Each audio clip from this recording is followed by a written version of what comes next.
është sëmundja autoimune? Etiologjia ose preardhja, ose shkaku i sklerozës multiple nuk mund të thuhet që është puro autoimune. Është autoimuniteti luan një rol të rëndësishëm, një rol ndoshta determinant dhe fundja edhe të gjitha barnat të cilat i kemi për trajtimin afatgjat të kësaj sëmundje janë barnat të cilët veprojnë në sistemin autoimun inflamator.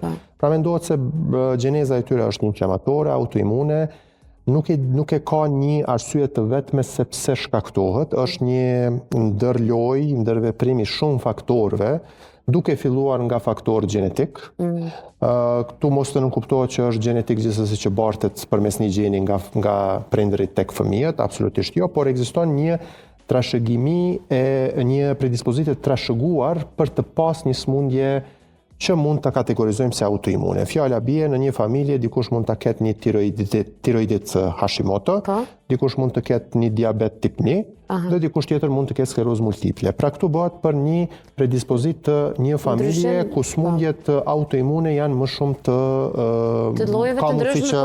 të manifestohet. Do më thënë ne trashëgojmë atë predispozit. Mirë po, trashëgimi i predispozitës nuk do thotë që edhe patjetër do të sëmuremi nga skleroza multiple, sepse tash ndërhyjnë edhe faktorë të tjerë.